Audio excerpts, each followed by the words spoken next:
Wabarakatuh. Selamat sore atau malam ya. Salam sejahtera bagi kita semua. Rekan-rekan media yang saya hormati. Maaf ini malam banget. Tadi di sana di SDM tertunda rupanya. Tapi kan udah selesai jam 5 bisa sampai sini, rupanya nggak bisa. Pas ditunda ya.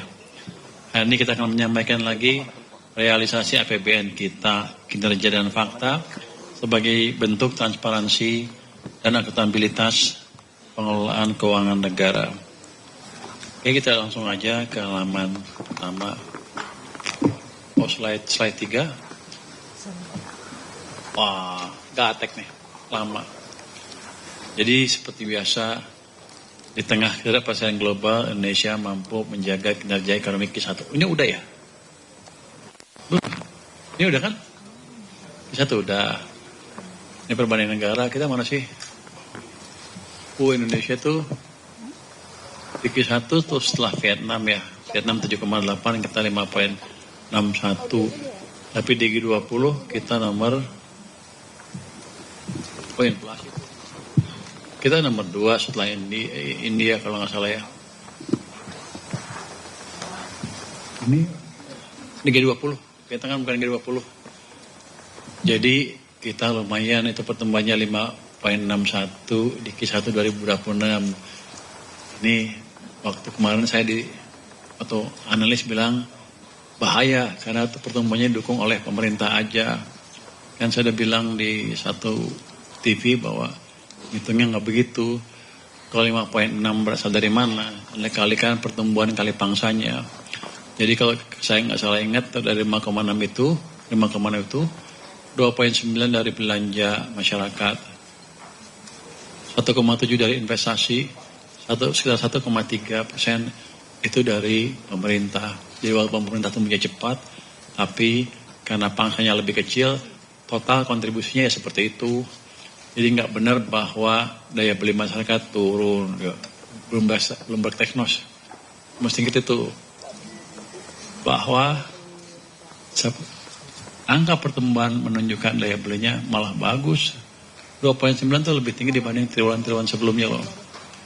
Kalau lihat dari pertumbuhannya aja, 5,5 untuk belanja masyarakat itu angka yang tertinggi, salah satu yang level yang tinggi. Biasanya di 4,9-5%. Jadi ketika ada yang bilang, oh bahaya karena pertumbuhan didukung oleh hanya belanja pemerintah, jadi pertumbuhannya rentan. Ternyata salah baca. Gitu bacanya kira-kira ya. Next. Inflasi juga kita relatif terkendali balik.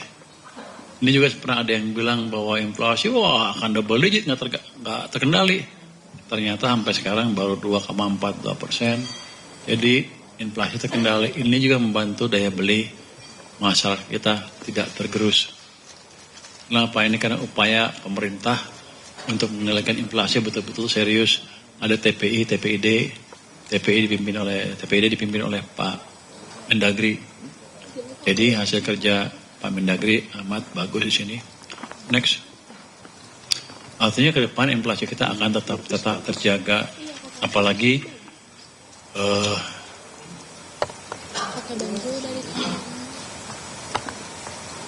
subsidi BBM masih kita pertahankan sampai akhir tahun seperti saya bilang. Ada yang nanya, rupiahnya melemah. Gimana dampaknya ke subsidi? Waktu hitung kita emang sudah ambil angka rupiah tertentu yang berbeda dengan asumsi APBN yang kemarin. Jadi nggak usah khawatir, itu sudah kita perhitungkan. Jadi kita masih menghadapi ketidakpastian di Timur Tengah yang membuat harga komoditas bertahan di level yang tinggi seperti minyak, CPO, emas, nikel naik sedikit, tembaga juga naik.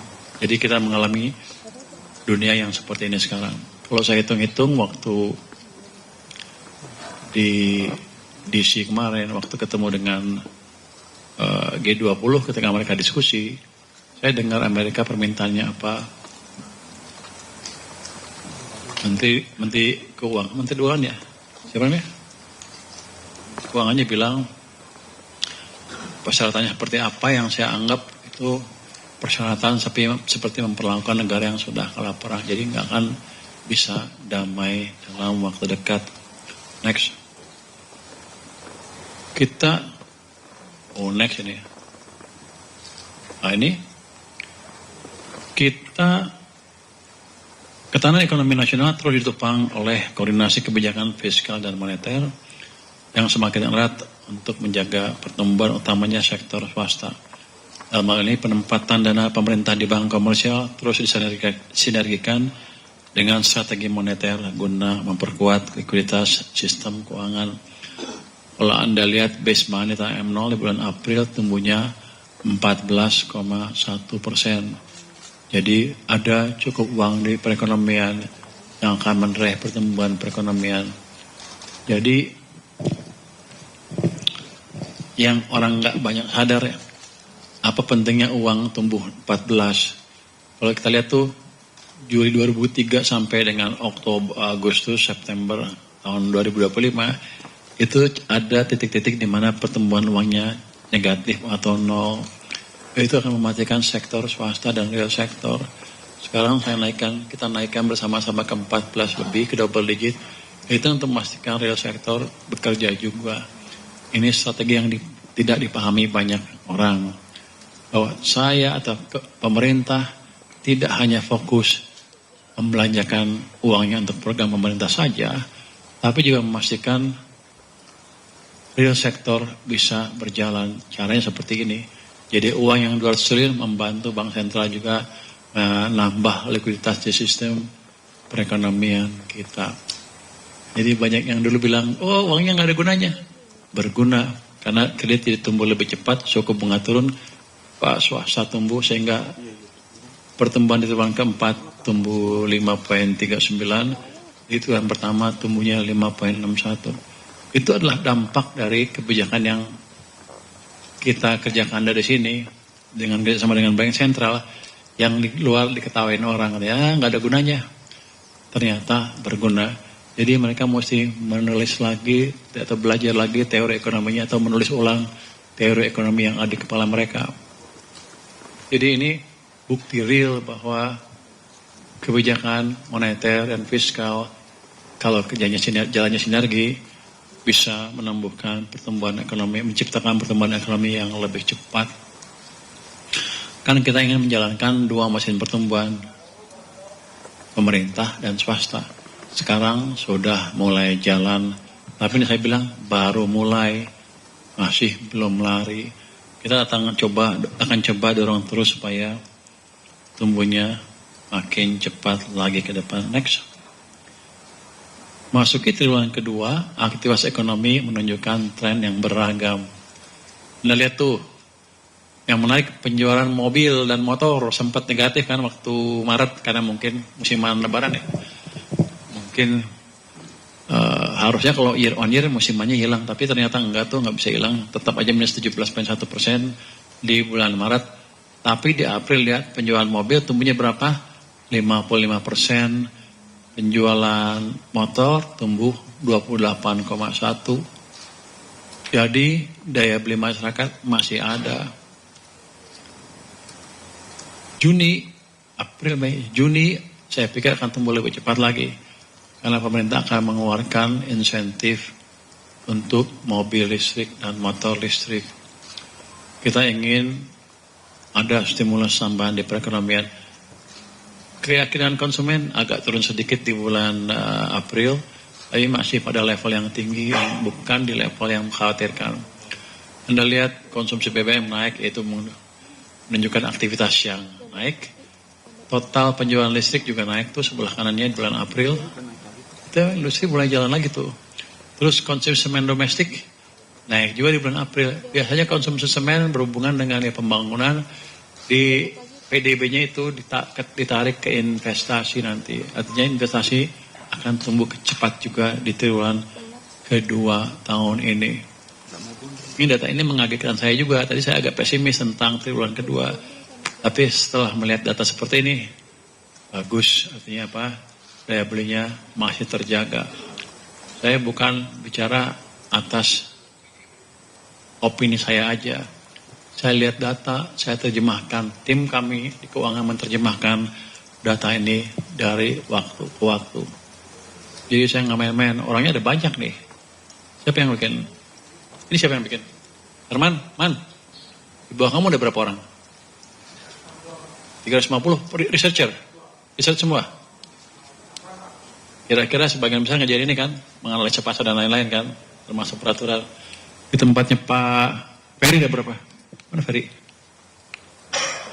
Berapa tempatnya Pak Ferry? Dia PLT tempatnya Pak Febrio waktu itu ya. Di JSF. Berapa di bawah kamu? Pegawai dia berapa? Lu tidur terus kalau tanya nggak bisa jawab. Kenapa Pak Sekjen yang jawab? Pak Ferry 384 ambil 400 juga, 400 orang juga. Itu jumlah yang kebanyakan kali ya. Banyak, ada jumlahnya banyak dan mereka jago-jago. Tadi saya ke tempat dia beberapa orang dokter loh. Jadi mungkin underutilized ya. Akan kita manfaatkan ke depan. Tapi yang jelas ini dimonitor terus oleh ahli-ahli yang kita punya. Oke, next. Jadi ini apa? Betul. Tekanan eksternal masih menjadi tantangan sehingga perlu terus waspada dampaknya terhadap aktivitas ekonomi domestik ke depan. Yang jelas itu sudah menimbulkan sentimen negatif ke nilai tukar kita. Asumsi dasar makro 2026.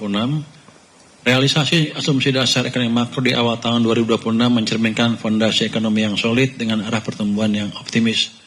Pertumbuhan ekonomi saya sudah bilang tadi 5,61. Di sisi lain, inflasi tetap dikelola dengan baik, tetap terjaga ya. Pemerintah berkomitmen menjaga stabilitas harga melalui intervensi harga pangan dan kebijakan energi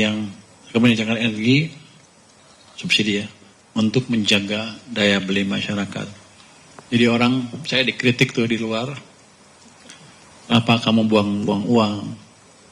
Kan uangnya lebih baik kamu ambil untuk pakai untuk membangun gitu. Tapi mereka kan nggak tahu Indonesia. Kalau saya naikin BBM, pasti banyak protes dan nanti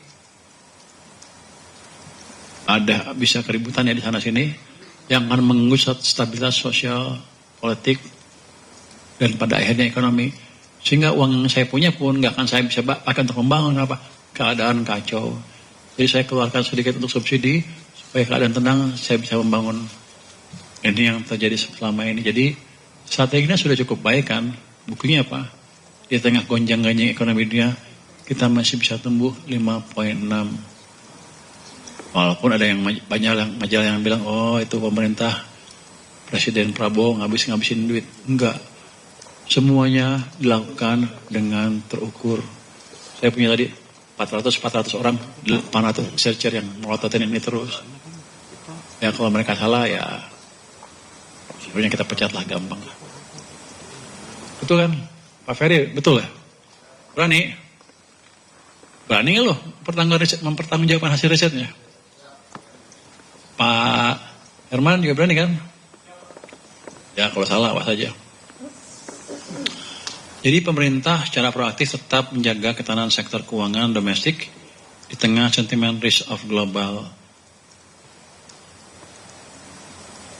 Jadi rupiah gonjang-ganjing, pemerintah terpaksa, bukan pemerintah ya, saya pemerintah ya, terpaksa boleh ya, melakukan inisiatif menjaga stabilitas di pasar obligasi.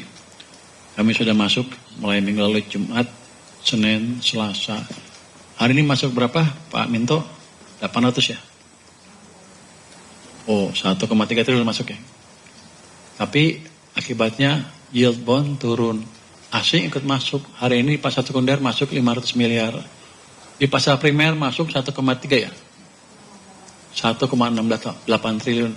Jadi tindakan kita menjaga stabilitas bond market itu sudah bisa mengembalikan kepercayaan investor asing terhadap bond kita. Mereka mulai masuk, dolar mulai masuk kan harusnya. Mungkin nggak semuanya instan ya. Sebagian beberapa hari kemudian apa ya? Apa sudah langsung eksekusi Pak? Dolarnya settlementnya 2 hari lagi. Tapi yang jelas di tengah gonjang-ganjing seperti itu, asing mulai masuk ke sini. Jadi saya monitor dari waktu ke waktu. Pagi jam 11 pasti Pak Minto saya telepon. Pak Minto sudah masuk berapa? Nanti jam 4 saya telepon lagi. Sampai mana? Jam 6 saya telepon lagi sampai dia kesel. Kesel sama gue. Siapa yang kesel? Sama Pak Prima. Pak Prima yang kesel sama gue. Tapi enggak. Kita melakukan tindakan nyata untuk mengembalikan kepercayaan ke pasar finansial kita. Karena saya bisanya di bond, saya masuk bond. Tapi udah kelihatan tuh. Sudah masuk sebesar itu. Bumi. Kalau yang global bond kapan? Sudah settle, sudah dibeli. Oh, tutupnya kapan? Market itu tutupnya kapan? Enggak, itu kan pembayarannya. Tutup transaksinya kapan? Tutup optionnya. Oh, banyak yang masuk kan? Anda akan berapa kira-kira? 1,6 sampai 1,8 miliar dolar. Ya, gitu kan? 1,6 sampai 1,8 kan? Kira-kira targetnya. Iya. Berapa? Lebih tinggi dari perkiraan saya. Artinya akan masuk dolar tambahan ke sini. Itu akan memperkuat nilai tukar juga. Jadi selama kita jaga stabilitas bond, itu mungkin di luar negeri lebih stabil ya Pak ya. Ini masuknya apa sih? Oh, global bond ya. Tapi kalau kepercayaan ke kita kurang, mereka nggak akan masuk. Yang tadi masuk ke rupiah berapa? 1,2 ya Pak ya? 1 berapa tadi? Berapa triliun? Yang tadi 1,3 tadi. 1,68 itu masuk ke rupiah bond asing. Nanti 2 sampai 3 yang global 2 sampai 3 miliar dolar. Itu tambahan supply dolar di pasar dalam negeri. Jadi kalau Anda pegang rupiah sekarang, yang dolar sekarang, ya jual aja lah. Nanti nggak untung loh. Mau lagi. Dolarnya bagus, tapi nggak akan lama. Kalau kita intervensi, biasanya nggak pernah main-main. Bukan intervensi, kita apa sih namanya? Pak Minto. Ketika kita menjaga stabilitas bond market, kita nggak pernah main-main. Pak Prima tuh setiap hari saya teleponin tuh, uang lo udah berapa? Masuk, uang lo berapa? Ya Pak Prima ya. Jadi, kita betul-betul serius menjaga market confidence. Pasti Anda nanya, kenapa nggak dulu? Kenapa nggak dulu Pak? Baru ingat sekarang kelihatannya. Enggak, dulu belum perlu, sekarang merasa diperlukan. Jadi kita cari segala cara yang ada di tangan kita untuk memperbaiki kepercayaan kepada pasar kita. Masuk ke APBN. Nah, ini ada berita gembira nih. Next APBN. Tuh, realisasi sampai dengan April tahun 2026. Saya pengen lihat yang paling bawah aja tuh. Defisitnya tinggal 164,4 triliun atau 0,64% dari PDB. Kemarin waktu keluar di bulan Maret berapa sih? 0,93 bulan Maret. Para analis, para ekonom bilang kalau itu kan 0,93 bulan. Kalau pukul rata kan 0,9 kali 4. Jadi defisitnya 3,6. Oke. Sekarang kalau saya pakai approach yang sama, yang mereka pakai, 0,6 itu 4 bulan. Berarti sekarang kira-kira 0,6 kali 3, 1,8. Tapi itu hitungannya nggak begitu. Kalau cara mereka begitu, itu hitungan ajaib. Kalau cara mereka gue udah aman, cara nari sekarang. Ini belum nari-nari, tapi keadaan membaik. Anda lihat di situ, keseimbangan primernya sudah surplus lagi 28 triliun. Dan ke depan mungkin akan terus membaik. Kenapa? Di pendapatan negara itu tumbuhnya 13%, di mana pajak tumbuhnya 16% dan mungkin akan lebih tinggi lagi kata Pak Dirjen. Mungkin mendekati 20% ya Pak ya, Pak Dirjen ya.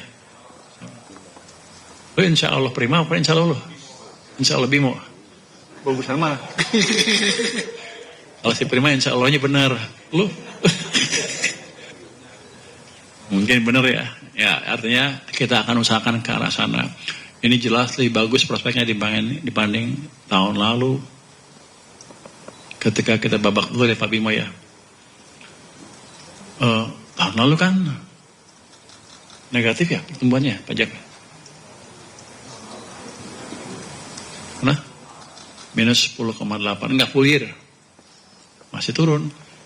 Tuh lihat triwulan pertama April tahun lalu minus 10,8, sekarang 16,1 pertumbuhan. Jadi lumayan lah. Terus pada saat yang bersamaan belanja pemerintah juga kita nggak kendorin. PNBP juga lumayan tumbuhnya tuh 11,8% tuh. Dan itu angkanya besar, 1,3 triliun rupiah. Terus belanja negara tetap kita gendor untuk cepat. Jadi yang tadi primary surplus bukan terjadi karena belanjanya direm, tetap aja belanja cepat. Itu sampai April tumbuhnya adalah 34,3% dibanding dengan tahun lalu. Jadi ini bukan berarti nanti kita mendominasi lagi pertumbuhan ekonomi. Ini satu sisi dari sisi pemerintah, swasta lain lagi. Anda mesti ingat kontribusi belanja pemerintah ke APBN cuma di bawah 10%. Swasta tuh ya berarti sisanya sekitar 90% lebih. Oke, kita belanja kementerian lembaga tumbuhnya 57,9%, belanja non kementerian lembaga tumbuhnya 45,2%. Jadi kita memang ingin melihat belanja pemerintah terjadi merata sepanjang tahun.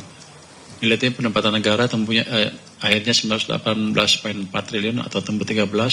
Belanja negara udah 1.000 triliun, itu 34,3% dari PDB. Defisitnya 164,4 triliun atau 0,64% dari PDB. Saya pengen tahu besok ada nggak yang nulis, berarti sepanjang tahun ini defisit sekitar 1,8. Pasti Anda nggak bilang gitu kan? Gue yakin.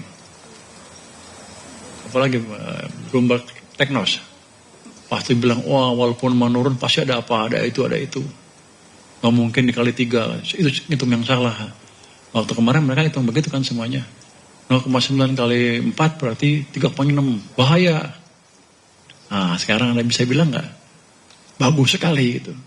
Nggak mungkin Anda muji pemerintah kan.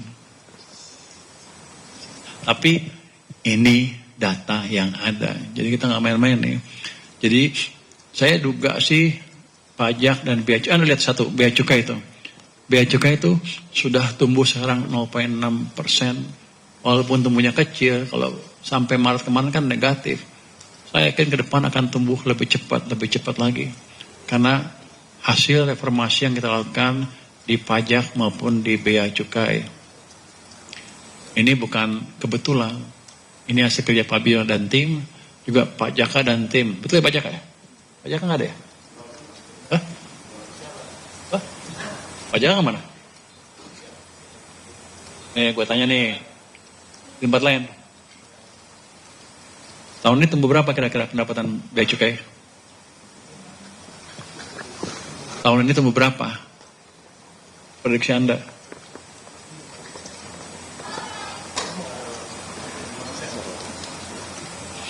Kecil amat lu, Pak Jaka nggak bilang segitu tadi. Angka lo beda nggak dirjen lo? Saya lain kali kalau dengan Pak Jaka, lengkapin kamu dengan informasi yang perlu. Jadi kalau saya tanya, Anda bisa jawab ya. Jadi gitu. Reformasi dan restrukturisasi di pajak dan bea cukai sudah memberikan hasil yang positif. Nanti kan kita perbaiki lagi di bea cukai, IT-nya ya. Terus scanner kita akan invest di scanner di pelabuhan-pelabuhan supaya yang run kita bukan perusahaan lain. Terus bukan perusahaan lain ya. Biaya operasional bea cukai juga akan kita tingkatkan supaya mereka bisa kerja lebih baik. Mana? Kita nggak ada. Lu kita sama siapa? Mana?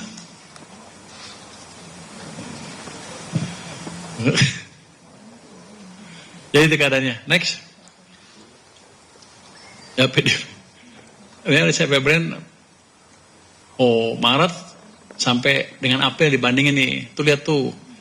Timbangan primer Maret 95 minus. Sekarang positif 98. Terus Maret defisitnya 0,9. Sekarang 0,6. Jauh lebih bagus. Di atas itu kali yang utama ya. Belanja kementerian lembaga kan tetap tumbuh 200 triliun tuh. Dari Maret ke April. Jadi rate-nya sama, kalau itu berarti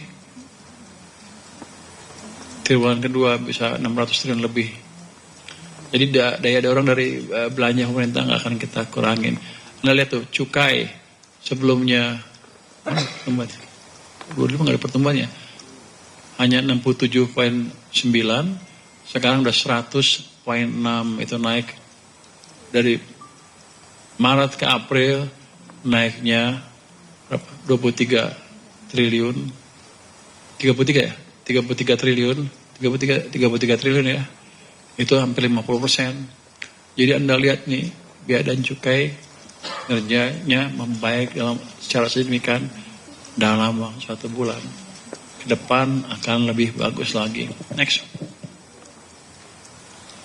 Ini pendapat negara sudah saya bilang tadi ya, pertumbuhan seperti apa, 13%, penerimaan pajak 13,7 totalnya, perpajakan, pajaknya 16, bea cukainya positif 0,6, PNBP tumbuhnya lumayan tuh 11%. Ada nggak coba balik sebelumnya? PNBP Maret banding April, Maret 112, April sudah naik ke 171, berarti PNBP-nya nambah berapa tuh? 60 triliun, 49 ya?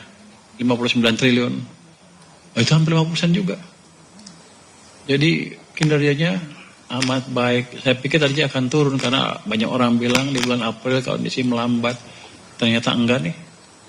Jadi menunjukkan semuanya ada tetap kinerja ekonomi yang kuat. Tidak ada indikasi perlambatan domestic demand sama sekali dari data ini. Ya betul. Benar siapa ya? Dari Bloomberg Techno siapa namanya? Ya? Miss? Pakai Miss namanya. Miss Francisca. Kayak gitu keadaannya. Jangan bilang jelek terus. Jadi kalau bicara lihat data, keadaan seperti ini. Sebetulnya saya juga ketika orang bilang ada perburukan, saya yang paling khawatir. Karena leher saya taruh di situ kan. Kalau jelek, gue dipecat duluan. Jadi kita lihat gimana kondisi ekonomi dan kita usahakan mati-matian memberi stimulus ke perekonomian dengan cara tertentu, bukan hanya ngasih duit ya.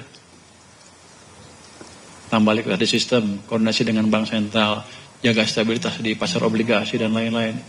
Pokoknya yang kita bisa lakukan, kita lakukan. Kalau ada kementerian lembaga yang minta uang, kita kasih cepat-cepat, dipercepat. Jadi untuk memastikan ekonominya momentum pertumbuhan ekonomi tetap terjaga. Cuman aneh, kenapa rupiah melemah? Ada tanya bank sentral itu. Oke, next. Udah ya, next. Pertumbuhan pajak sampai dengan April 2009 tumbuh solid ya, sejalan dengan pertumbuhan ekonomi itu. Dari pertumbuhan realisasi tumbuhnya 16%, pajak udah dibilang tadi. Yang menarik adalah sebelah kiri PPH orang pribadi naiknya 25%, PPN dan PPNBM naiknya 40%. Ini kan yang menarik PPH orang pribadi dan PPH 21 kan. Ini pajak penghasilan kan. Gaji karyawan. Kok tumbuhnya 21%? Berarti kan kuat. Padahal di luar banyak yang bilang daya beli sedang hancur. Ini yang bikin saya bingung sebetulnya. Tapi ini yang kita lihat bukan perasaan saya nih. Tapi datanya bicara seperti apa. Ini data yang berbunyi seperti ini. Kalau PPH badan dan deposit PPH badan itu 5,1% naiknya, hanya mereka suka window dressing juga tuh. Nanti pada akhir tahun akan kelihatan seperti apa. Tapi yang jelas itu juga menunjukkan pertumbuhan yang kuat. Saya pikir ruangnya masih terbuka lebar untuk naik ke level yang lebih tinggi lagi. Ini PPN dan PPNBM yang naik tumbuhnya 40% yang menunjukkan bahwa aktivitas ekonomi memang masih tinggi karena belanja dan segala macam masih tinggi tuh, sehingga PPN-nya naik 40%. Ini semua mematahkan tuduhan bahwa ekonomi sedang melambat dengan signifikan, apalagi mereka bilang menuju krisis 97-98. Banyak yang bilang itu kan di TikTok. Gue sekarang terpaksa lihat TikTok deh, karena yang lain juga lihat TikTok. Nah, karena rupiah to some extent dipengaruhi oleh TikTok juga kelihatannya tuh. Jelek-jelekin terus. Terpaksa kita lihat. Jadi ini data yang bicara. Ini keadaan ekonomi kita sesungguhnya sampai bulan April. Mei belum keluar. Kita masih Mei kan sekarang. Baru mulai. Baru tengah. Yang baru nih tanggal 19. Oke, next. Berikutnya. Ini sektor-sektor yang berkontribusi besar untuk mencatat pertumbuhan, misalnya pengolahan tumbuh 5,6%. Terus konstruksi dan real estate masih tumbuh 1,3%. Agak melambat ya, tapi saya pikir kalau dari penjualan tadi, dari penjualan semen kan naik kencang ya. Ini pasti bentar lagi naik juga. Perdagangan tumbuh 16,2%, jadi masih ada yang beli tuh. Terus pertambangan juga walaupun ribut-ribut masih 5,4% juga mungkin karena harga dunia yang bagus ya. Next. Berikutnya.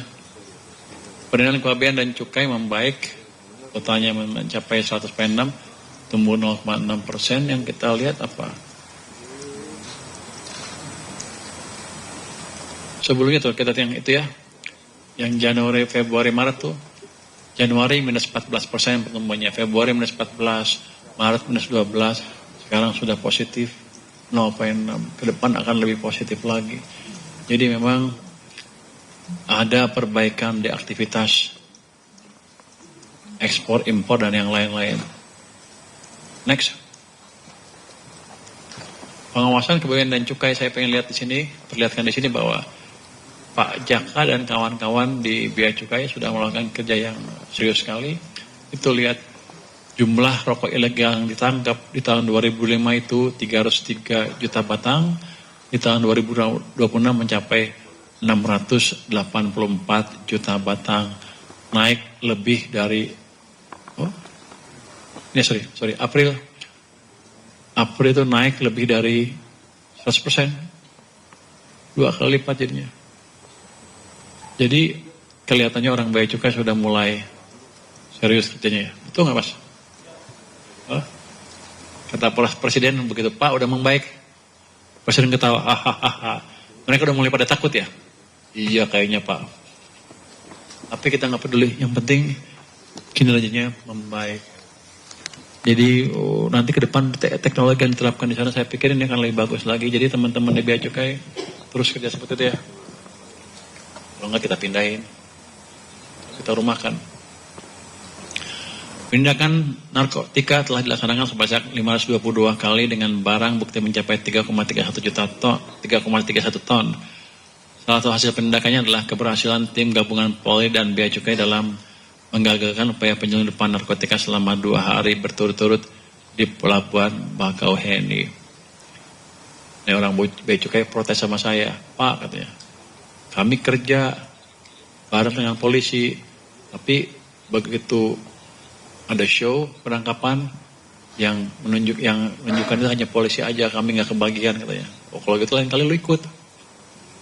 Dia namanya ada juga, ini kan tim gabungan. Tapi yang jelas Bea Cukai sudah bekerja lebih baik dibanding sebelumnya. Next. Penangkapan yang menunjukkan itu hanya polisi aja, kami nggak kebagian katanya. Oh kalau gitu lain kali lu ikut.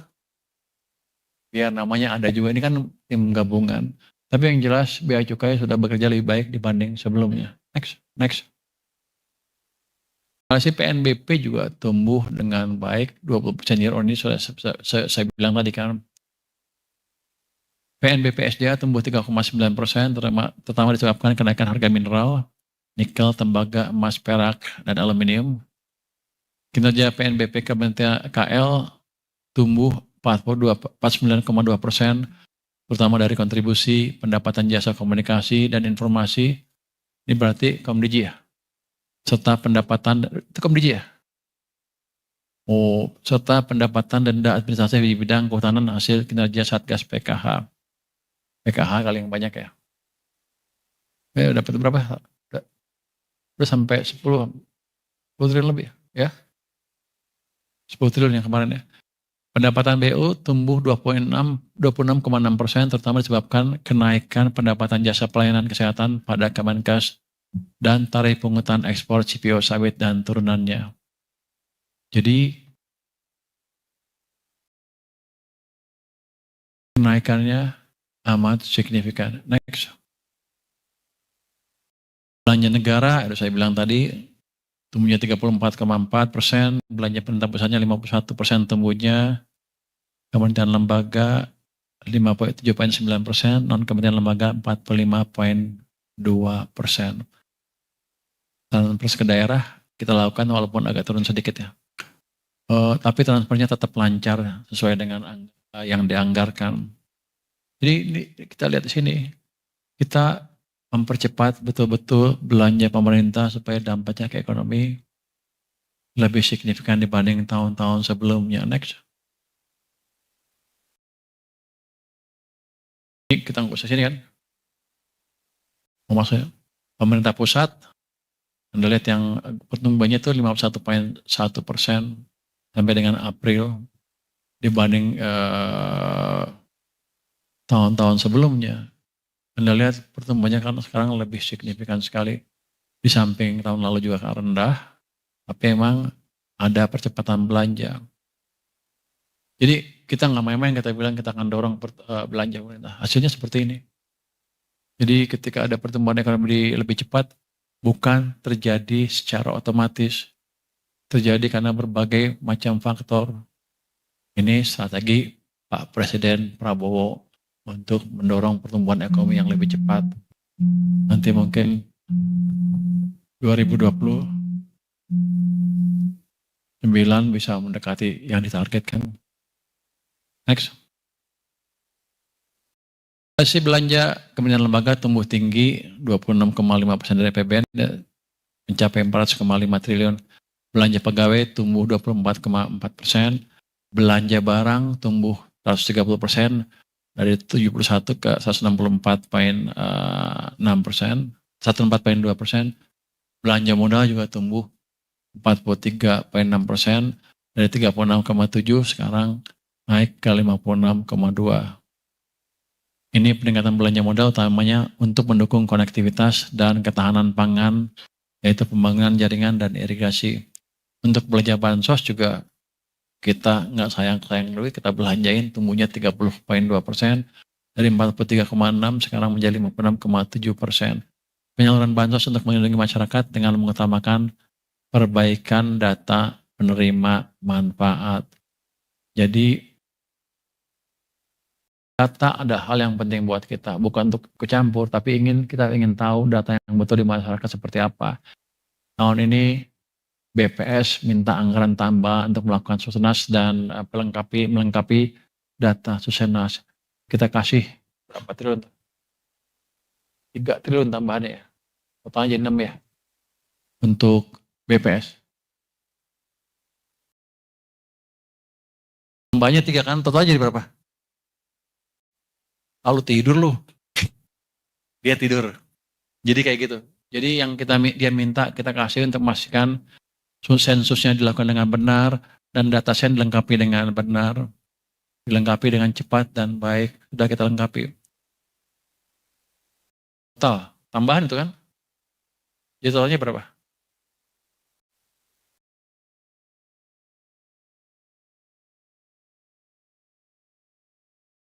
Belum pernah lihat dirinya tegang kan? Kalau lupa dia, nggak apa-apa. Ya kita 6-7 triliun jadi total untuk BPS tuh. Jadi kita lengkapi dengan baik. Next. Lanjut seperti kompensasi untuk menjaga daya beli masyarakat, ya kita bayar dengan sesuai dengan ininya dah, dengan yang diminta oleh PLN dan Pertamina.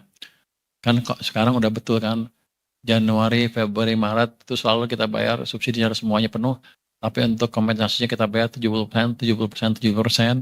Itu yang membuat Pertamina keadaan finansialnya lebih bagus dibanding tahun-tahun sebelumnya, sehingga ketika dia perlu beli minyak tambahan dengan harga lebih tinggi, dia nggak pernah lagi minta uang ke pemerintah karena kondisi finansialnya sudah cukup baik. Ini BBM, realisasi BBM naik 8,2%, LPG 3 kg naik 3,7%, belum semua ya. Listrik bersubsidi naik 2,2%, pupuk naik 25,2%, realisasinya 2,9 triliun ya. Debitur kur naik 1,4%, ada 1,54 juta debitur kur. Next. Jadi kita tidak ragu-ragu membelanjakan uang untuk mendukung masyarakat. Tahanan pangan untuk sampai dengan April 61,3 triliun, itu melalui belanja Kementerian Lembaga 9,8 triliun, subsidi pupuk 28,8 triliun, itu di depan kita bayar ya. Bulog 22,7 triliun. Yang dua di bawah itu kita rubah polanya, biasanya dibayar di belakang, sekarang dibayar di depan sesuai dengan permintaan ya.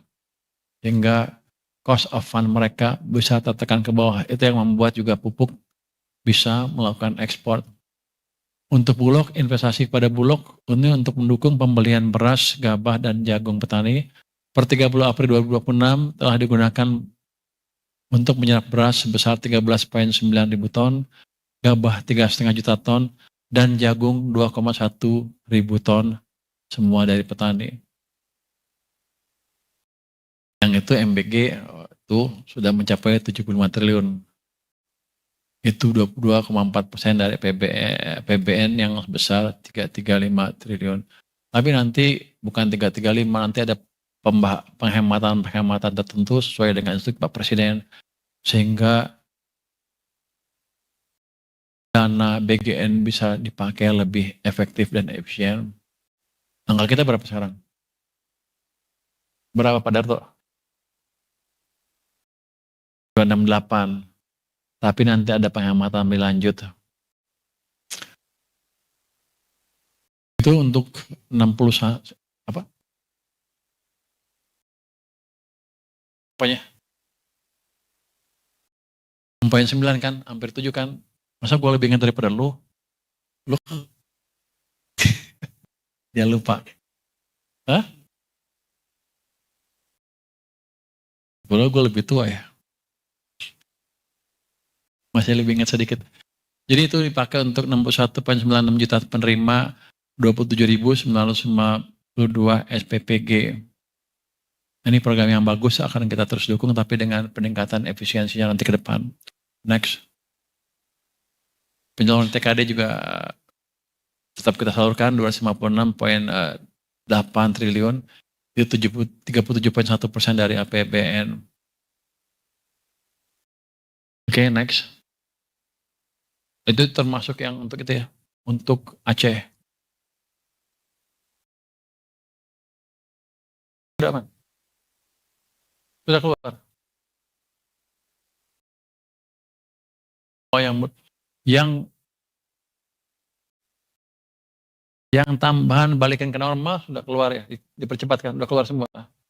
Yang belum lancar adalah yang rekonstruksi ya. Itu masih kita berharap itu kita percepat nanti. Tapi yang jelas Aceh dan itu sudah punya uang untuk membangun daerahnya kan. Gak teriak-teriak kan mereka sekarang, karena udah punya uang cukup kan. Itu jadinya. Jadi kita pastikan kewajiban pemerintah untuk membangun kembali daerah itu, Aceh, bencana, Aceh, Sumatera Utara, dan Sumatera Barat. Itu semua kewajiban pemerintahnya dipenuhi dengan tepat waktu. Mungkin itu aja. Apa lagi? Ini masalah pembiayaan ya, tadi kekurangannya dibayar oleh Pak Min, dibiayain oleh bond.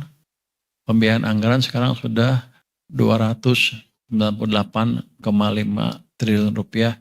Ini sesuai dengan rencana ya Pak Minto ya. Oke, next, nggak ada lagi ya. Ini pembiayaan terjaga dan terukur. Saya pikir pembiayaan utang sampai dengan April sebesar 305,5 triliun. Pembayaran utang, non-utang minus 7. Artinya apa tuh? Sudah keluar 7.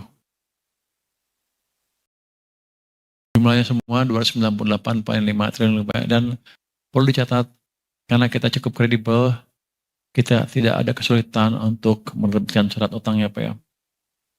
Dan kita akan jaga terus kredibilitas APBN kita. Coba yang SNP ada nggak? SNP? Yang lampiran. Salah satu concern kita, concern lembaga pemerintah kita kan katanya pembayaran bunganya dibanding pendapatannya tinggi. Kalau hitung-hitungan kasar, pakai anggaran aja 20%. Tapi nggak seperti itu, rupanya pendapatannya dimasukkan juga pendapatan seluruh pemerintah daerah Pak ya. Hitungan PSNP seperti itu, General Government Income Pak. Jadi kalau kata SNP, kita sedikit di atas 15%, mana angkanya? Nah, kok yang sebelumnya, tahun lalu, kita sedikit di atas 15%, 15,25 ya. Tapi untuk tahun 2006, ini hitungan SNP sendiri yang kita lihat. Prediksi mereka berapa? Tahun ini 14,34. Jadi sudah membaik di bawah dari level yang bahaya. Ini menurut SNP sendiri. Tapi tentu mereka akan lihat apakah betul bisa mencapai ini. Tapi menurut prediksi mereka sekarang seperti itu keadaannya. Jadi kita akan pastikan nanti pada waktu SNP kesini bahwa kita akan menuju ke arah sana dengan memastikan bahwa anggaran-anggaran yang disusun di APBN ya akan dicapai dengan baik, terutama bagian pendapatannya. Saya yakin akan bisa lebih karena pajak dan bea cukai kinerjanya lebih bagus dibanding tahun lalu. Jadi ini satu-satunya kelemahan kita di fiskal ini. Sekarang kita lihat tuh SNP udah nurunin ke 14,3. Jadi harusnya kita dalam posisi yang aman, nggak akan downgrade. Ini yang orang-orang di luar banyak nggak tahu. Yang pernah nanya ke saya siapa ya? Rasio pembayaran ke income, lu ya? Bisi bukan? Oh nggak pernah nanya. Mana yang pernah nanya? Ada yang nanya ke saya itu kan, Pak itu udah tinggi, lu yang pakai baju merah, lu yang nanya ya? Kamu yang suka nanya ke saya? Ya, bukan. Sekarang gak ada yang ngaku.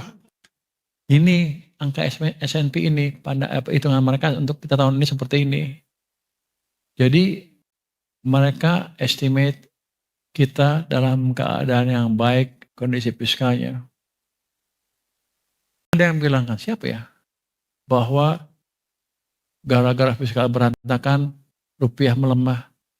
Fiskalnya bagus sekali kok. Apalagi kalau kita mau pakai ukuran debt to GDP, kita masih di 40%. Defisit to GDP kita di bawah 3%. Yang lain udah berantakan semua.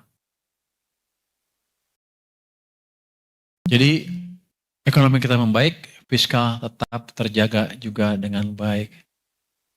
Itu sebetulnya trik yang ajaib. Kenapa bisa begitu? Karena kita cukup pandai untuk memastikan juga private sector memberi kontribusi ke perekonomian. Itu kuncinya sebetulnya. Saya tidak memastikan program pemerintah saja yang berjalan. Jadi Pak Presiden sudah memastikan juga bahwa programnya dia bisa membantu sektor swasta. Dan itu yang tidak diketahui ekonom di luar. Jadi perbaikan ekonomi yang tumbuhnya lebih cepat, yang katanya ajaib gak masuk akal, itu bukan terjadi sembarangan. Itu terjadi didesain oleh Pak Presiden. Hanya tangan kanan, hanya tangan-tangan, bagian tangan yang memastikan itu berjalan. Artinya, desain Pak Presiden benar dan ke depan akan membaik terus kita. Ingat, yang pertama terjadi ketika ekonomi global gonjang-ganjing. Anda pasti bilang, oh belum mulai. April ya lebih bagus lagi kita kan. Jadi ini yang mesti disebarkan ke teman-teman, oleh teman-teman ke media, bukan ke media, ke masyarakat bahwa inilah keadaan sesungguhnya dari ekonomi kita. Fiskal terjaga, pertumbuhan lebih cepat karena strategi Bapak Presiden amat baik dalam menciptakan pertumbuhan ekonomi. Mungkin itu dari saya. Terima kasih. Wassalamualaikum warahmatullahi wabarakatuh.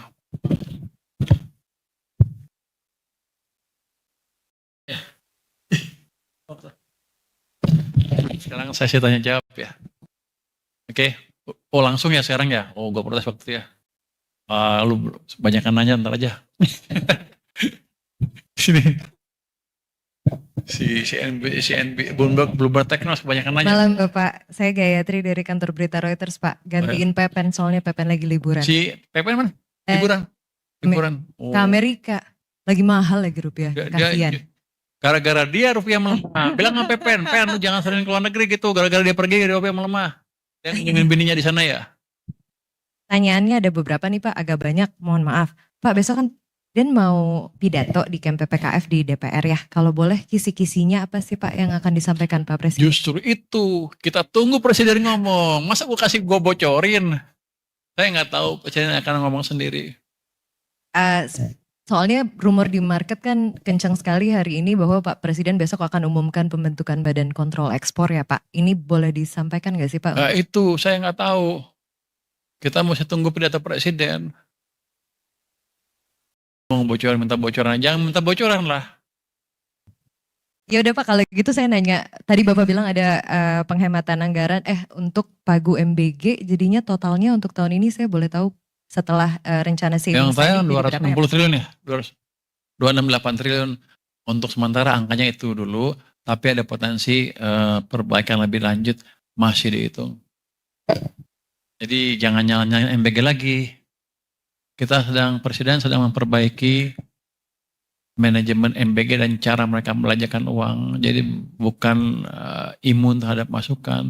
Cuman Bapak kita itu Pak Presiden sedang menghitung gimana yang terbaik penghematannya tanpa mengganggu efektivitas program itu sendiri dalam hal memberi makan murid-murid sekolah. Yang penting itu. Udah habis. Oke, next. Lagi. Situ tuh. Afe ya. Selamat sore Pak Purbaya, saya Ave dari Kumparan. Kan disebutin. Kumparan ya? Biasanya Bapak lupa kalau saya dari Kumparan Pak. Jadi gua taunya Ave yang ngusulin makan cabai hijau, ayam cabai hijau aja. Pak izin tanya Pak, hari ini kan rupiah udah 17.600. Apakah Bapak akan merubah asumsi nilai tukar yang ada di APBN 2026 ini? Lalu apakah asumsi ICP juga akan diubah Pak? Soal BBM, apakah pelemahan rupiah akan berdampak pada membengkaknya subsidi BBM Pak? Terima kasih.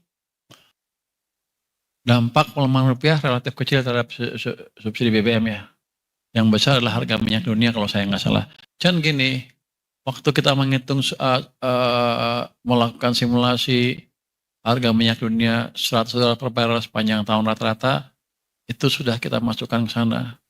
Jadi saya nggak harus merubah apa-apa lagi. Sudah kita lakukan penghematan yang sudah kita pikir cukup untuk keadaan sekarang. Termasuk rupiahnya sudah bergeser waktu melakukan simulasi itu. Tapi ingat, rupiah tidak akan bertahan di level yang ini untuk terlalu lama. Kan tadi kita udah melihat ada perbaikan sentimen ke pasar obligasi kan. Dana mulai masuk ke sini. Dan saya pikir ke depan akan lebih banyak yang masuk sehingga rupiah akan menguat.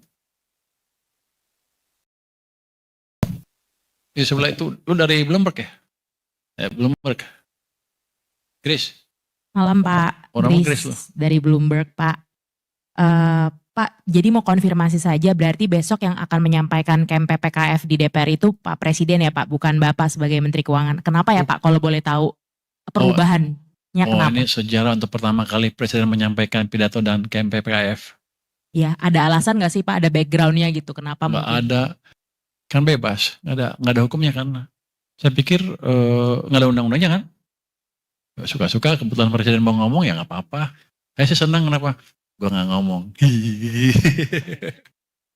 Nggak, itu ada pesan-pesan penting yang di KMPPKF, di mana di KMPPKF itu ada program-program unggulan presiden.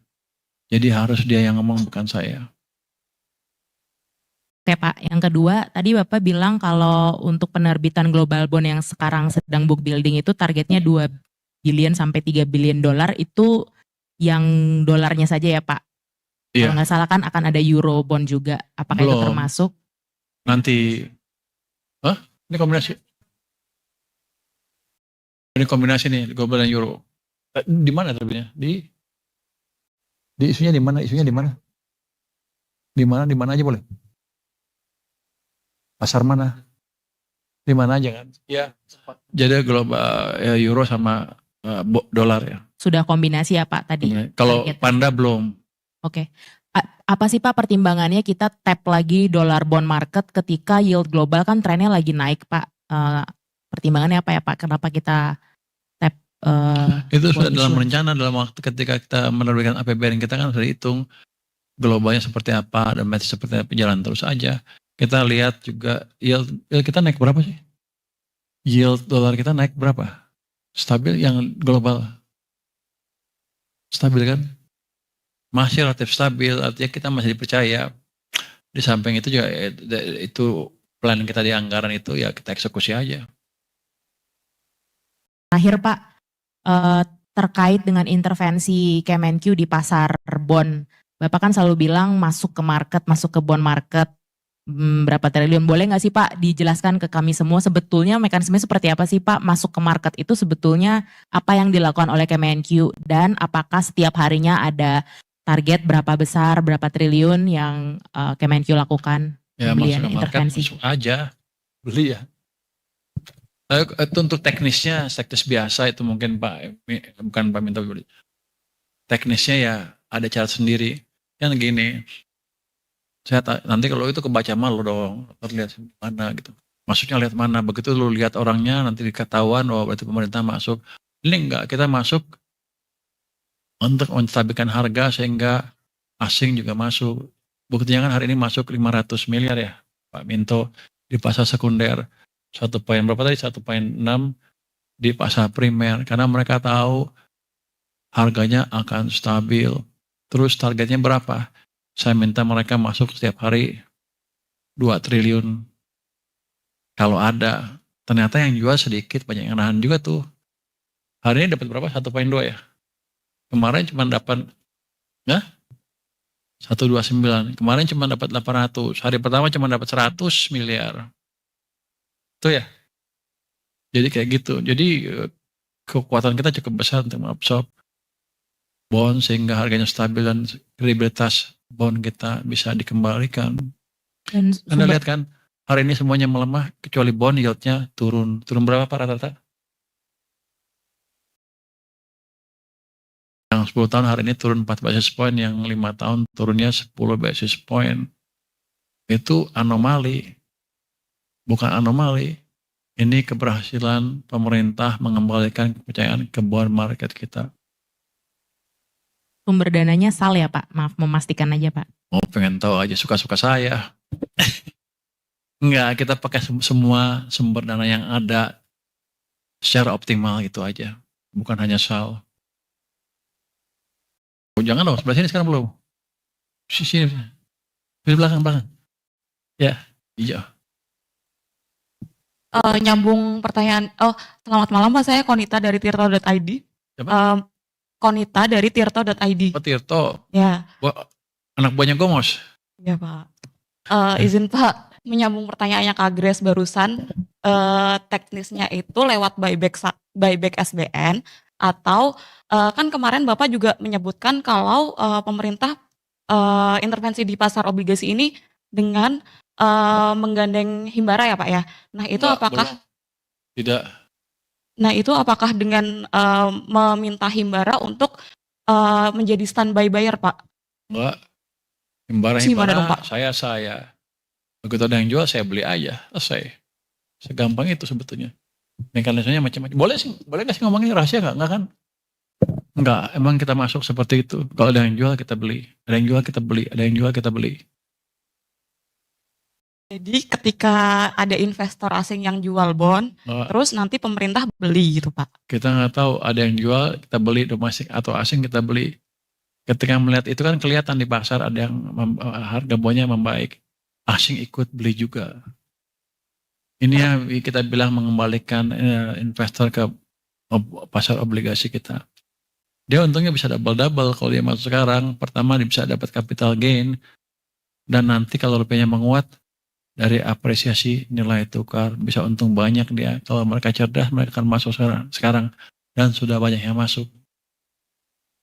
Obligasinya itu obligasi pemerintah atau sama swasta juga Pak? Obligasi apa bisa?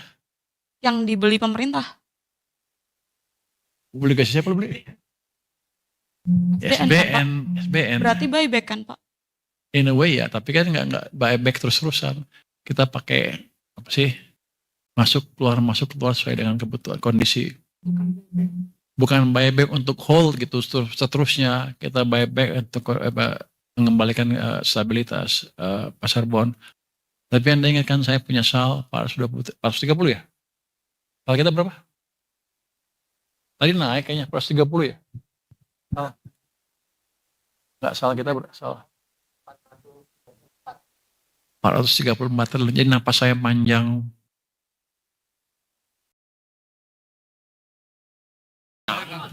Gantian lah. Itu yang ketiga nih. Lu udah sering nanya, gantian lah. Lu pakai dari DJ kan apa? Suara ini yang ini. Selamat malam Pak Purbaya, saya Dendi dari Media Kontan. Ada di Kontan yang sering nyerang gue nih. Lu mau nanya apa nih lu? Berani nanya lu ya? ya. Izin Pak, ada 2 pertanyaan soal pajak Pak. Mungkin Pak Bimo juga nambahin nanti. Jadi ini banyak pengusaha atau wajib pajak yang mengeluhkan soal adanya penahanan atau pembatasan restitusi pajak Pak. Kabarnya pajak itu diberi kuota Pak untuk pencairan restitusi pajaknya. Nah ini apakah bagian dari pemerintah menjaga penerimaan, terus penahanan restitusi ini sampai kapan dilakukan Pak? Itu kali yang pengen minta restitusi gede-gedean kali. Tapi restitusi kita keluarkan terus setiap bulan. Sampai sekarang tuh udah 160 triliun lebih ya? Pak Bimo. Sampai sekarang udah kita keluarkan 160 triliun. Kalau dibanding tahun lalu tuh full year tuh 360 triliun. Setahun penuh. Ini kan baru 4 bulan. Kalau kita kali 3, 480 triliun kan kira-kira. Kalau Anda kan suka ngitungnya kali-kali. Gitu kan ngitungnya gitu, kasarnya gitu kan. 480 triliun udah jauh lebih tinggi dibanding tahun lalu. Saya nggak tahu itu restitusi betulan, restitusi ada kong kali kong sama dia tuh. Enggak, dia saya suruh minta untuk meneliti kembali itu restitusi seperti apa sebetulnya. Tapi nggak berhenti, masih jalan terus. Tapi di setiap KPP itu ada kuotanya Pak, restitusi yang bisa dicairin. Enggak ada kuota. Cuman kita lihat, perhatikan aja itu yang restitusi benar apa enggak. Kalau ngaco-ngaco, ditahan dulu. Dulu tahu nggak Anda bayar berapa? Cukup banyak kebocoran dari restitusi, jadi kita pastikan nggak terjadi lagi, itu aja. Musanya mana biar gue tanya nih, biar takut ya. Nggak kira-kira seperti sekarang udah lebih besar dibanding tahun lalu kan. 160, tahun lalu full year 360, full year. Jadi kalau itu bisa 120 triliun di atas tahun lalu. Tumbuhnya sekitar 30% lebih tuh. Pak, satu lagi Pak, izin Pak. Nih, lembaga teknos. Nih, tadi gue ledekin soalnya, kasihan dia, nanti dia pulang nangis. Ini kayak Bapak sensi banget nih Pak sama saya. Nggak dipilih-pilih. Suaranya keras kan lo? Suaranya keras banget kan suaranya. Ini sekarang nggak keras. Oh, lumayan keras. Lemah ya pakai dolar. Iya. Kayak rupiah, kebalik lo. Oh ya kayak rupiah ya Allah. Dolarnya kuat. Nggak fokus kan Pak, emang beneran lemah ini. Udah malam. Pak, maksudnya mau mastiin aja Pak, tadi kan Bapak bilang cash management ya Pak. Maksudnya biar nggak salah nulis aja Pak, berarti yang Bapak sedang lakukan ini bond stabilization fund Pak, bukan framework gitu. Maksudnya saya mau ngedudukin itu aja gitu Pak, biar nggak salah. Bukan bond stabilization fund yang dalam pengertian saya manggil beberapa lembaga untuk ikut membantu saya, membantu menjaga harga bond. Tidak, kita belum sampai itu.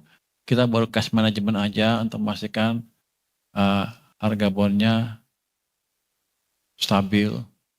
Kalau saya mampu sendiri kan saya kerjain sendiri. Jadi belum memanggil yang lain-lain. Saya masih banyak punya cadangan tenaga bantuan kalau kepepet. Ada SMI, ada INA, ada ini, ada banyak tuh. Di bawah saya langsung. Jadi kita tidak memakai dana antara untuk menjaga stabilitas ini. Karena kekuatan kita cukup. Udah. Pak satu lagi Pak. Pak satu lagi Pak. Usaha tuh lu. Suaranya keras banget kok. Pak! Gua kaget gua. Ya Pak, selamat malam. Saya Reza dari Nikkei Pak. Mau nyambung lagi pertanyaan soal bond ini ya Pak. Sebenarnya yang jadi batas bawah pemerintah misalnya untuk kan aksi pembelian atau ini seperti indikatornya apa ya Pak? Kapan harus berhenti? Mungkin ada indikator yield sekian atau mungkin ada indikator lain, dan juga kapan pemerintah harus naik ke tingkat selanjutnya seperti menggunakan SMV Kemenkeu untuk melakukan buyback dan juga menggunakan bank hibah. Terus juga menyambung Pak, ini tadi Pak Menko Perekonomian mengungkapkan bahwa pemerintah akan menyiapkan kebijakan yang mendorong penguatan cadangan devisa dan optimalisasi komoditas ekspor. Ini kebijakan apa ya Pak? Apakah nanti juga akan membentuk ya sesuatu yang baru itu Pak? Itu aja sih Pak, terima kasih. Oh, kalau yang kedua Pak Menko yang menjawab, nanti Pak Menko dan Pak Presiden juga mau ngomong berkaitan dengan itu, jadi saya nggak bisa ngomong yang kedua ya. Yang pertama tadi apa? Targetnya apa? Ketika rupiah melemah dari bulan Januari ke bulan April kemarin, melemah signifikan, orang kan bilang capital outflow. Ya kan? Saya lihat dong, outflow-nya di mana sih yang paling besar? Ternyata di bond market juga cukup signifikan. Kalau bagian saya bukan pasar modal ya, bond market kan. Januari sampai April, keluarnya cuma berapa? 21 triliun. Rupiah melemah dengan signifikan seperti itu. Jadi saya bilang kalau cuma 21 triliun mah gampang jaganya. Saya punya uang cukup. Target pertama itu mengembalikan yield ke level sebelumnya. Sekarang kan berapa? 6,7 ya? 6,67? 6,7. Hampir naik. Ya naik sebelumnya naik 1% dibanding awal tahun. Kalau bond melemah kan harganya, kalau yieldnya naik kan harga bondnya turun. Investor asing mengalami capital loss kan, bukan capital gain. Dia akan rugi. Beberapa lembaga asing tuh kalau invest tuh dikasih ada targetnya. Kalau turun sekian persen, lo mesti keluar sekian. Turun lagi, lo mesti keluar. Turun lagi, mesti keluar. Itu yang memicu pelemahan nilai tukar.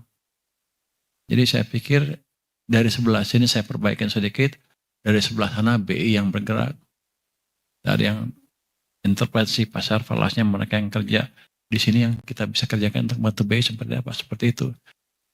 Dan terbukti ya dengan tadi asing ada masuk hari ini 500 miliar kan lumayan tuh, udah berbalik di pasar sekunder, di pasar primer tadi 1,68 triliun, lumayan. Artinya kita bisa mengembalikan dengan cara ini kepercayaan asing ke kita. Pasti kan nanti dolarnya masuk ke sini. Jadi itu cara kita untuk membantu bank sentral kita supaya rupiahnya ada napas sedikit lah. Ya?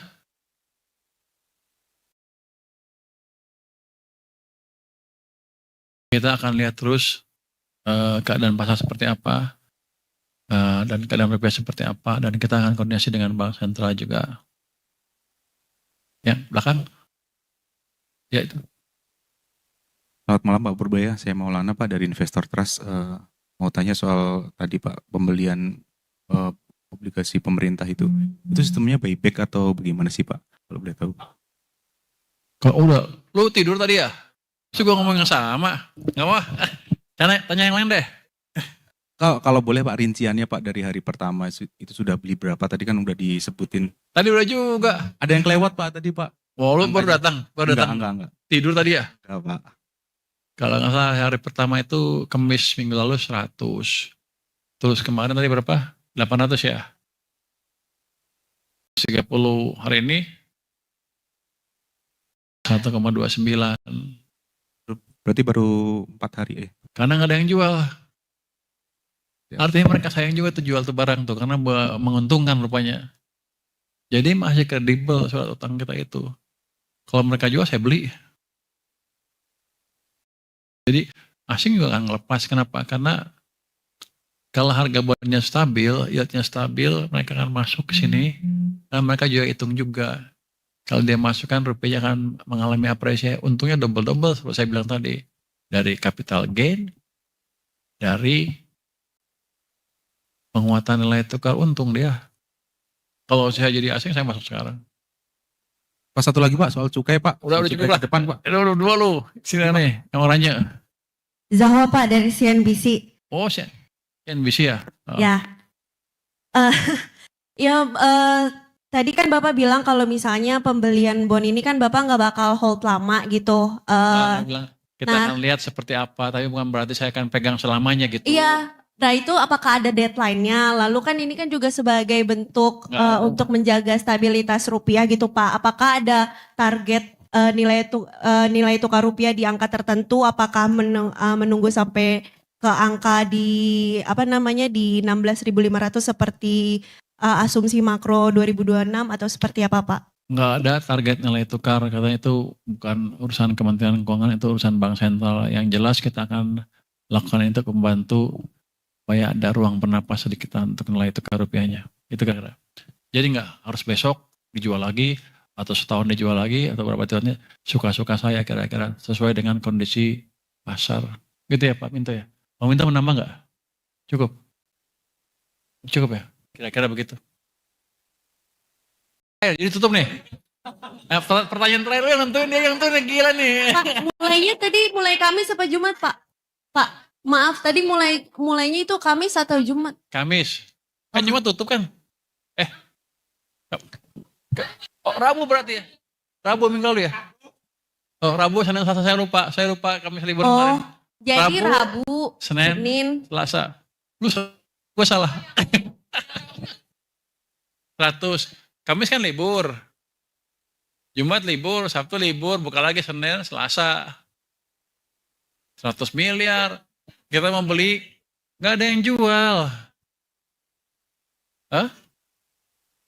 Berarti dari penutupan perdagangan minggu lalu ya Pak, dari Rabu? Rabu ya. Oke, tadi lagi. Iya Pak. Chris Bibisana Pak dari Suar Pak. Oh, mana? Ini Pak. Gue pikir ada hantu, nggak ada suaranya tanpa wujud. Baju hitam semua sih. Untuk menjawab dan menegaskan Pak, bagi investor maupun ekonom yang masih meragukan disiplin fiskal dan mengatakan fiskal kita ugal-ugalan, saya moneter terbebani, apa yang mau Bapak sampaikan? Oh, udah dari tadi kan? Iya. Ya lu tidur terus. Kasih lihat gambarnya lagi. Ini enggak, kayaknya wartawan banyak yang ngerti. Saya ngomong apa, enggak tersebar luas.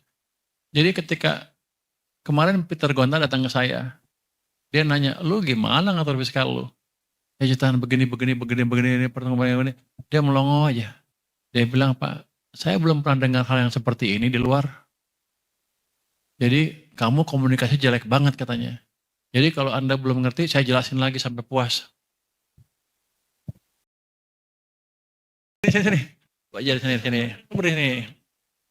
Nah, ini kan fiskal kan targetnya. Kemarin kan mereka bilang ketika bulan Maret keluar 0,9, mereka kali 4 kan. Itu Maret berarti katanya 3,6% dari PDB, berarti lewat 3%. Sekarang tahunnya keluarnya 0,4 sampai April, berarti dikali 3 kan. April kan dikali 3 kan kalau 4 bulan, Jadi 1,8%. Kalau cara ngitungnya gitu, saya udah aman sekali. Balik lagi ke depan. Jadi itu tuh begitu ya. Kalau lihat di sini, kita duduk bareng deh. Habis yang ngerti. Jadi lihat di sini, lihat nih. Maret sampai April, pajak tumbuhnya 13,7%. Penerimaan pajak ya. Pajak sendiri tumbuhnya 16%. Kita akan dorong ke 20%. Bea cukai tumbuh 0,6%. PNBP tumbuh 11,8%. Sehingga ketika belanja tetap kencang seperti ini, tumbuh 34%. Itu defisitnya masih terkendali di sini. Dan keseimbangan primer sudah lagi. Artinya ini adalah satu acuan untuk suatu kebijakan fiskal sustainable apa enggak. Kita sudah bilang sustainable seperti ini. Jadi kondisi fiskal bagus. Terus kalau kita lihat S&P, lembaga yang mempertanyakan itu, pertama kali mempertanyakan interest payment ini, sekarang mereka prediksi untuk tahun ini kita 14,34%. Kemarin emang tahun lalu agak naik 15,25%. Jadi cara ngitungnya bukan hitung-hitungan pakai bukan itu.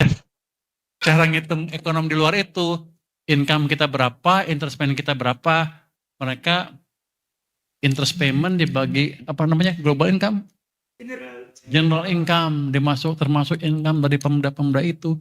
Begitu cara menghitung mereka. Jadi Anda jangan percaya ekonomi yang di luar itu kalau nggak ngerti metodologi yang dipakai oleh S&P. Pak Darto juga baru belajar tuh. Siapa yang belajar tadi? Pak Minto baru belajar tuh. Karena saya pengen tahu berapa sih kondisi kita dengan keadaan sekarang. Keluar angka S&P 14,3, padahal angka batasnya kan 15%. Jadi dari situ kondisi kita aman.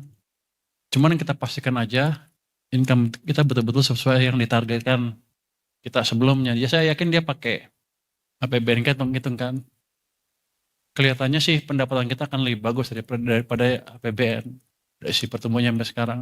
Itu yang kita sebut fiskal kita terkendali. Udah. Duduk lagi sih. Ada yang masih nggak ngerti lagi, kita duduk di bawah. Belakang.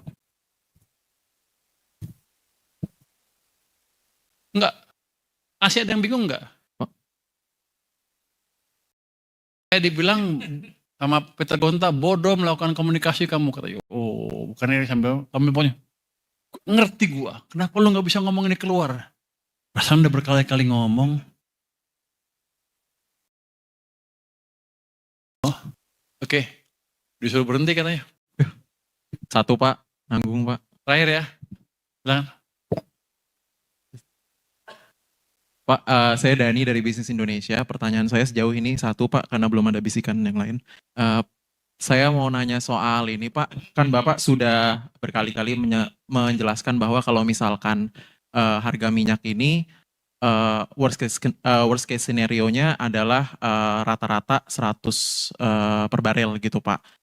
Iya. Nah kalau misalkan nilai tukar rupiah, ini kan kemarin Bank Indonesia sudah menjelaskan rata-ratanya di 16.900. Nah kalau misalkan dari APBN dari pemerintah gitu Pak, nah ini rata-rata kenaikannya worst case scenario-nya berapa sih Pak untuk sepanjang tahun untuk rupiah ya Pak ya? Wah kalau saya sebutin ke Anda nanti orang bilang pemerintah maunya segitu rupiahnya. Enggak, tapi yang jelas resiko itu udah kita hitung.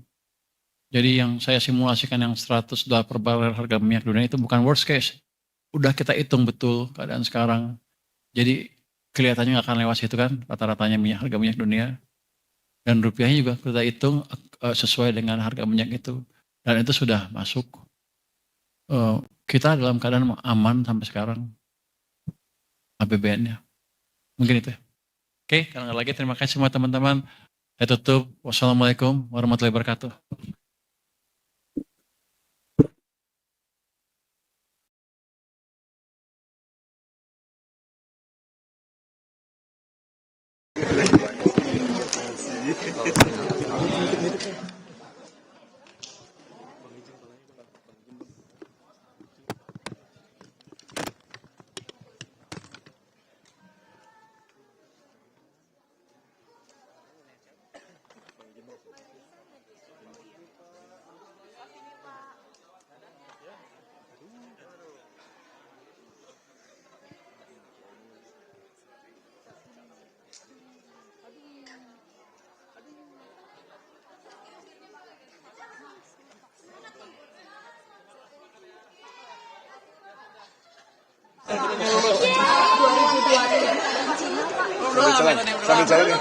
Sambil jalan.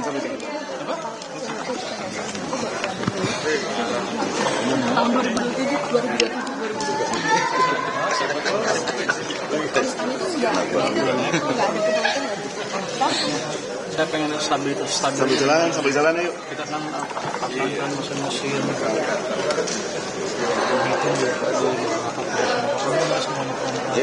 Digitalisasi. Sorry. Itu saya pengen lihat sebenarnya berapa sih apa produksi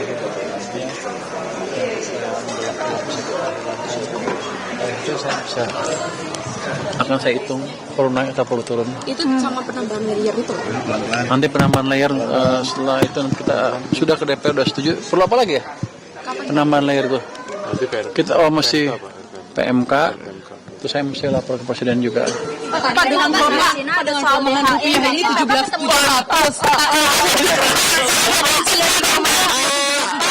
Makronya kan 16.500. Nah itu penambah defisitnya berapa sih Pak? Ke APBN? Kan kita udah simulasi kan. Ya selisihnya itu kan yang kita udah pakai. Oh enggak segitu yang kita pakai untuk simulasi. Naik juga. Tapi nambah ke defisit APBN-nya berapa ya Pak? Enggak ada. Udah kita hitung semua. Ada APBN perubahan apa gimana Pak? Masa Nggak ada nambah Pak, kan udah ada selisihnya setiap mungkin 1% penurunannya bisa nambah ke defisit berapa? Ke APBN Pak berapa? Kalau rupiah agak kecil berapa sih kalau harga minyak dunia kan setiap $1 Ya 6 triliun, 6,8 6, itu. Nah kalau rupiah itu berapa lebih Pak? kecil, amat kecil. Berapa Pak kecilnya Pak? Kan udah ada perhitungannya kan Pak berarti? Ada, tapi sudah ada. Berapa itu Pak? Jadi itu udah dihitung di simulasi yang kita waktu itu kita pakai dengan asumsi rupiah yang jauh lebih Iya udah 17.700 berarti berapa Pak ke defisit APBN? Asumsi Pak. Kalau lebih kecil berapa miliar gitu Pak? Asumsi yang itu tapi simulasi kita enggak. Jadi kondisi APBN kita masih aman dengan potongan-potongan yang kemarin. Dan ini kan baru mulai. Dan saya yakin nggak lama lagi mau. Iya aman Pak, tapi nambahnya berapa gitu Pak ke defisit APBN Pak? Emang aman tapi nambahnya berapa Pak? Tahunan kan masih 16.900.